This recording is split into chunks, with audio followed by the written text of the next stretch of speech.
Franco Romero, asambleísta independiente por el Oro, vicepresidente de la Comisión del Régimen Económico y coordinador del bloque BADI. Bienvenido a Contacto Directo.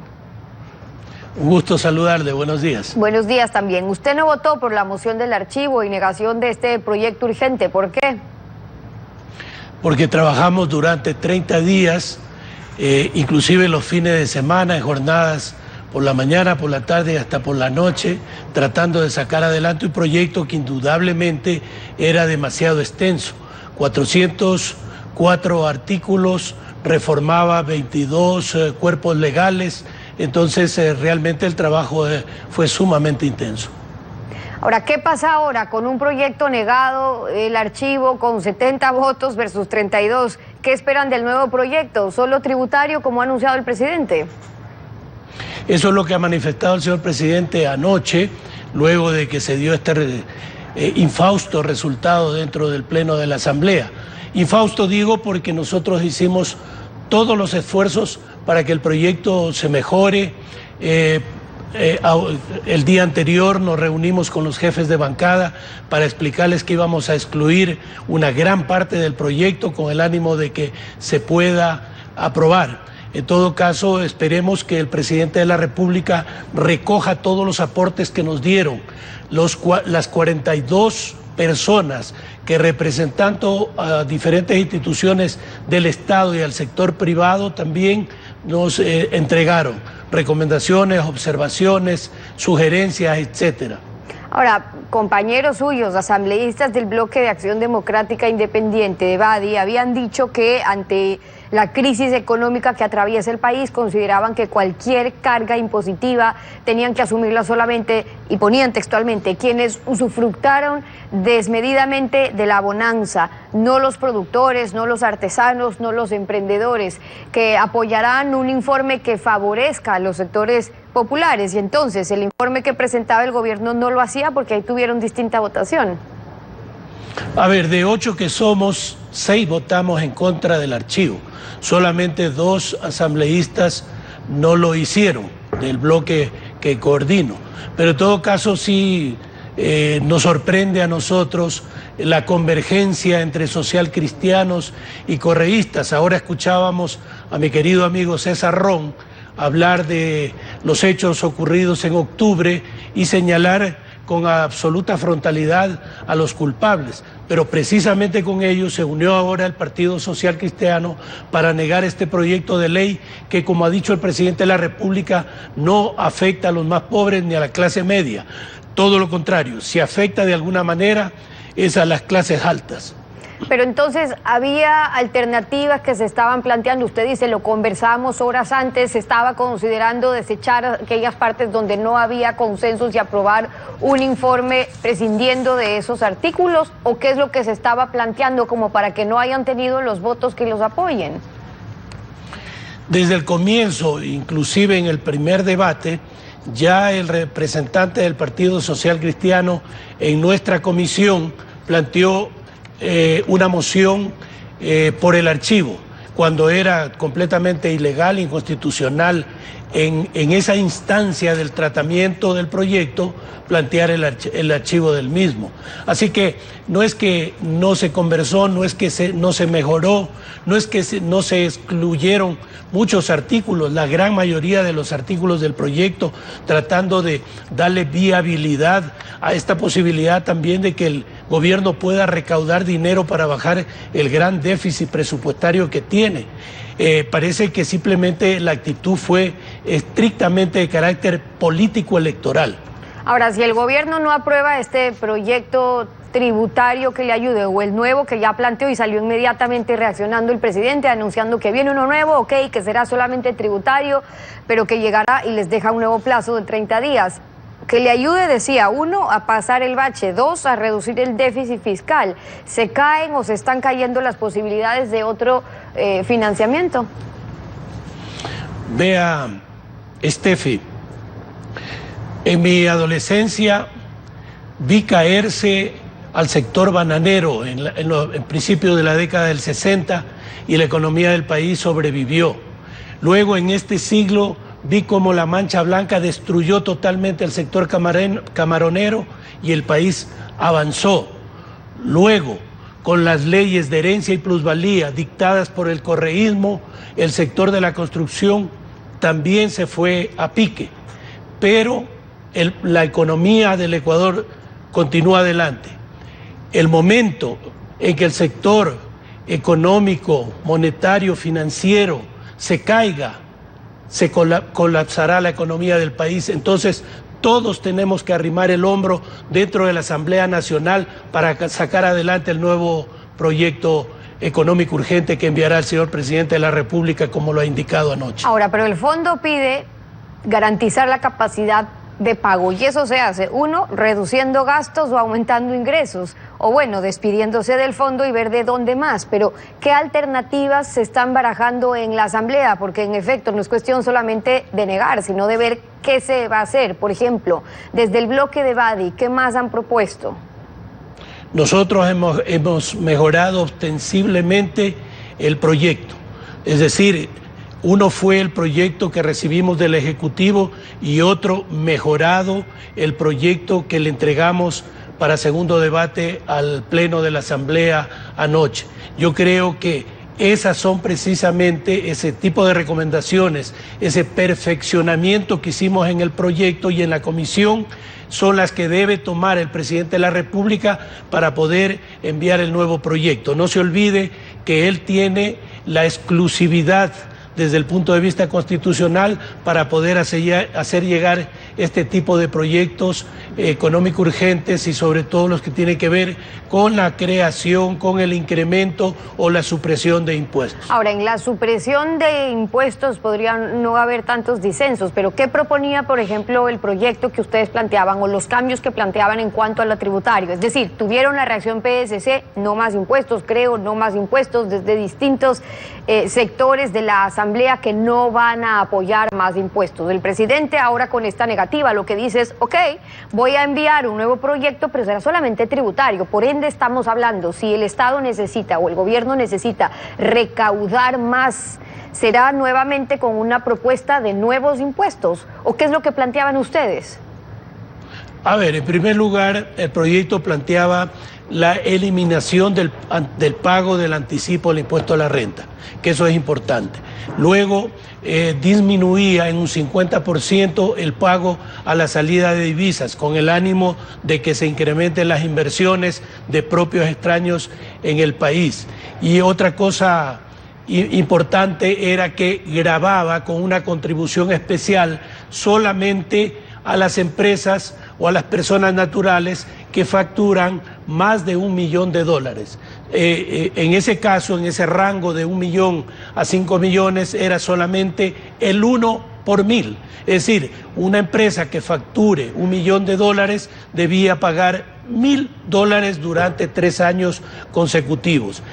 Luego de 5 a 10 millones, el 1.5 por 1000 y de 10 millones en adelante, el 2 por 1000.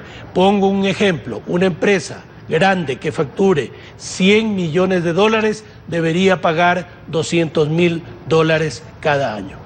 Uno de los argumentos por los que mocionaron el archivo es que se trataba de un proyecto trole, como se los conoce, que en teoría los negaron en la Constitución cuando tratan un sinnúmero de temas, varios libros, pero lo dejaron en papel prohibido, porque en la práctica lo siguieron haciendo en el anterior gobierno y lo siguen haciendo ahora entonces.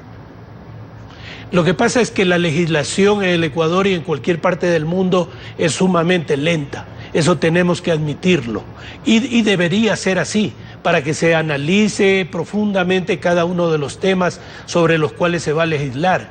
Entonces, el gobierno lo que quiso es aquí aprovechar para que cuestiones que tienen que ver, por ejemplo, con la economía popular y solidaria, introducirlas en este proyecto, ya que en el pasado, durante el gobierno de Correa, se vetó totalmente la ley de economía popular y solidaria, que nosotros en la misma comisión la trabajamos durante más de 2 años y que era una excelente ley.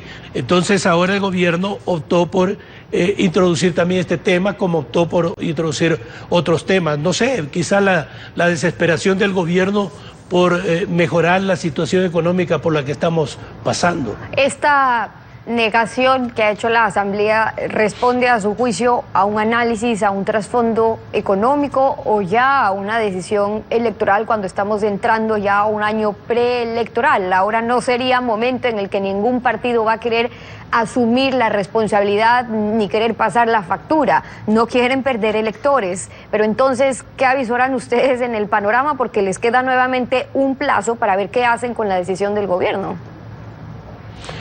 Bueno, yo creo que este momento el país necesita de estadistas, inclusive los señores candidatos, aquellos que aspiran a ser presidentes de la República, asambleístas, qué sé yo, deberían revestirse de estadistas y no de politiqueros, porque eso es lo peor que le puede suceder al país. Después de 40 años de volver a la democracia, necesitamos de gente seria, responsable, que aspire a dirigir los destinos del Ecuador, no de politiqueros, que por cuestiones de carácter político, por interés electoral, en este momento estén negando los proyectos de ley que mucho bien le pueden hacer al país. Franco Romero, asambleísta independiente por el Oro, coordinador del Bloque de Acción Democrática Independiente BADI. Gracias por haber estado aquí en Contacto Directo. Gracias a usted, buenos días. Buenos días también. Una pausa y al regresar, cuando son las 7 de la mañana con 30 minutos, estará Lucio Gutiérrez, expresidente de la República. Las movilizaciones indígenas y su gravitación en los cambios de gobierno. Estas movilizaciones basadas en el descontento popular, pero ¿qué influencia finalmente tienen en las medidas económicas? Lo analizamos en instantes. No se vaya.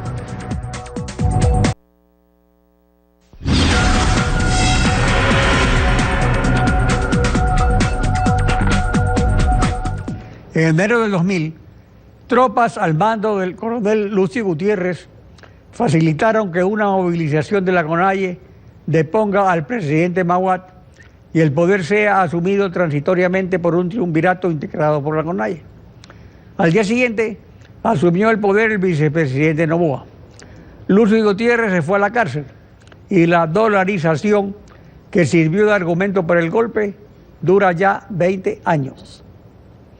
En 2002 se convirtió en el primer militar elegido presidente por el voto popular y en 2005 fue destituido por el Congreso, que posesionó al vicepresidente Alfredo Palacio en una convergencia de la partidocracia que organizó manifestaciones convocadas por los alcaldes de Quito y Guayaquil, con el protagonismo variopinto de los forajidos por el nombramiento de la Pichicorte, que permitió el retorno de Abdalá Bucaram, exiliado político como es ahora Rafael Correa. Dos golpes, dos causas distintas. No siempre la economía los causa. La justicia contra los causados del poder también preocupa al pueblo. Lucio Gutiérrez, expresidente de la República, buen día, bienvenido a Contacto Directo. Buenos días, muchísimas gracias, doctor Pinargote, por esta invitación y un saludo cordial a todos los ecuatorianos. Mire, quiero hacer algunas puntualizaciones sobre la información que acabamos de ver los ecuatorianos. Primero, el 21 de enero del 2000, los militares patriotas nos unimos al pueblo, no en contra de la dolarización, nos unimos al pueblo para luchar junto a la corrupción, porque los militares honestos, los militares honrados, los militares patriotas, no podíamos quedar inmóviles mirando cómo un grupo de banqueros corruptos, un grupo de empresarios corruptos se robaron más de 8.600 millones de dólares. Y los militares patriotas no podíamos agredir a ese pueblo que estaba reclamando por su plata.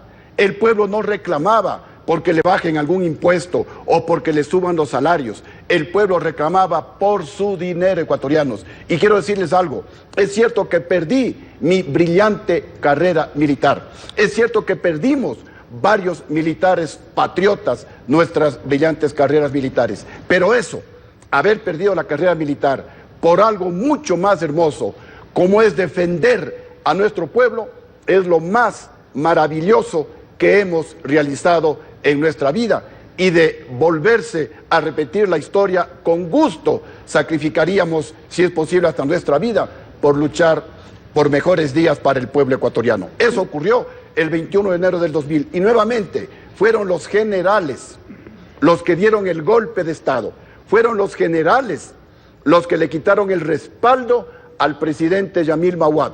Fue el general Carlos Moncayo, hermano del general Paco Moncayo, el que fue a quitarle el respaldo al presidente Mahuad. Si los generales no hubieran querido dar el golpe de Estado, hubieran cercado el Congreso Nacional. 2 días ecuatorianos, sin agua, ahora, sin luz, sin alimentos, se acababa. La crisis económica en enero del 2000 era desastrosa y la corrupción imperante. Hasta Osvaldo Hurtado, mentor de Yamil Mahuad, le pedía que renuncie. La dolarización hace la diferencia entre la crisis del 2000 y la crisis de ahora, del 2019. A ver, ecuatorianos, vamos a llamar las cosas por su nombre. Actualmente la crisis que vivimos se origina, ecuatorianos, esta crisis económica y moral, se origina porque se robaron la plata, porque se robaron entre 35.000 y 70.000 millones de dólares. La crisis ecuatoriana se origina porque hemos tenido malos y corruptos gobernantes, porque hemos tenido pésimos administradores, porque la burocracia más que la han duplicado, porque si tenemos ingresos permanentes de 20.000 a 25.000 millones de dólares, se gastan más de 30.000 millones de dólares en los presupuestos. Es como una familia que tenga ingresos $400 mensuales y se gaste más de $600 al mes. Al final del año, la deuda le va a explotar en la cara. Eso es, ecuatorianos, lo que está sucediendo en el Ecuador. Se robaron la plata, se gastaron el dinero de los ecuatorianos, nos endeudaron irresponsablemente. Su gobierno fue el segundo en la dolarización y el último, antes del actual, en tener un convenio con el Fondo Monetario Internacional. ¿En qué ayudaron los dos? La dolarización y el Fondo Monetario en alcanzar buenos índices económicos. La dolarización exige, y cualquier sistema monetario exige, gobernantes primero honrados, gobernantes que no le roben el dinero al pueblo ecuatoriano, como ha sucedido en el gobierno anterior y como está también sucediendo en el actual gobierno. Se requiere, para evitar la crisis, un cambio de actitud en el presidente de la República. El presidente de la República dijo que iba a hacer una cirugía mayor en contra de la corrupción y no ha recuperado un solo dólar, ecuatorianos, de la plata que se robaron, de los 35.000 a 70.000 millones de dólares. El presidente dijo que iba a decretar e iba a asumir la austeridad en su gobierno. ¿Y qué es lo que tenemos? Condonó deudas por alrededor de 2.000 millones de dólares por intereses y multas a los más ricos, nuevamente a los banqueros, a los grandes empresarios, generando competencia desleal con empresarios honestos que sí pagan los intereses, que sí pagan lo que le deben al Estado ecuatoriano. El problema, ecuatorianos, es que tenemos gobiernos que no han gobernado en beneficio de las mayorías, en beneficio del pueblo ecuatoriano. Por eso el pueblo se levanta y tiene toda la razón en protestar el pueblo ecuatoriano, porque no tiene por qué el pueblo pagar la factura por la plata que se robaron los que han saqueado los dineros públicos. Yo le recomiendo al presidente de la República, cambie de actitud, presidente, asuma su responsabilidad histórica, cobre la plata a los ladrones. No solamente hay que meterles a la cárcel, hay que cobrarles la plata a los ladrones para que nunca más un político robe impunemente el dinero del pueblo ecuatoriano. Para todos aquellos que quieren llegar a la presidencia de la República. Y en su gobierno, usted tuvo el apoyo de las organizaciones indígenas, luego se separaron, lo acusaron de traidor. ¿En qué no se cumplió la plataforma de lucha común con el movimiento indígena? ¿Este es realmente marxista y está coordinado internacionalmente? Mire, yo quiero hacerles una invitación a los ecuatorianos. Lamentablemente hay un concepto equivocado. La economía, ecuatorianos, no se puede manejar ideológicamente. La economía hay que manejarla técnicamente y los recursos que se obtengan de ese buen manejo económico, eso hay que invertirlo con filosofía social en beneficio de toda la nación y con prioridad a los más pobres del país. Y les pregunto a nuestros hermanos indígenas y a nuestros hermanos de izquierda, ¿quién es más de izquierda? Lucio Gutiérrez, que según lo sostiene la Flaxo y lo sostiene el Instituto Nacional de Estadísticas y Censos es el que más redujo la pobreza en toda la historia del Ecuador, más del 4% anual, o gente que se llena la boca que es de izquierda y ha empobrecido a todos los ecuatorianos. ¿Quién es más de izquierda? Lucio Gutiérrez, que tiene el récord del mayor crecimiento de la economía de toda la historia del Ecuador, como lo sostiene el Banco Central, cerca del 9%, o otros presidentes que se llenaron la boca diciendo que son de izquierda e hicieron decrecer la economía y nos llevaron a esta crisis. Miren, ecuatorianos, esto es ser un gobierno responsable, como lo sostiene el Banco Central. El gobierno de Lucio Gutiérrez es el único, aquí en rojo, es el único que ha reducido la deuda pública total. Es el único, ecuatorianos, el único gobierno que redujo la deuda pública total. ¿Qué les quiero decir con esto? Que el Ecuador sí puede cambiar. ¿Y cuál es el mejor camino? Unirnos. Es el momento de la gran unidad nacional. Y nosotros estamos autoconvocándonos a formar un gran frente, un frente amplio, un frente patriótico, un frente progresista, amplio, porque tenemos que unirnos todos los ecuatorianos para empujar el Ecuador en una sola dirección, patriótico, porque se requieren gobernantes patriotas, porque el patriota es el que ama a su pueblo, porque el patriota no le roba a su pueblo, y progresista, porque todos queremos progresar. Es el momento, ecuatorianos, de la gran unidad nacional, porque nuestro país sí puede salir adelante, y Lucio solamente Gutiérrez, saldrá si todos nos unimos. expresidente de la República, muchas gracias por participar en Contacto Directo. Muchísimas gracias por la invitación. Estefi. Así concluimos esta emisión. A ustedes también gracias, su confianza y sintonía. Nos volvemos a encontrar mañana. Mañana continuamos rayando la desinformación en Contacto Directo. Buenos días.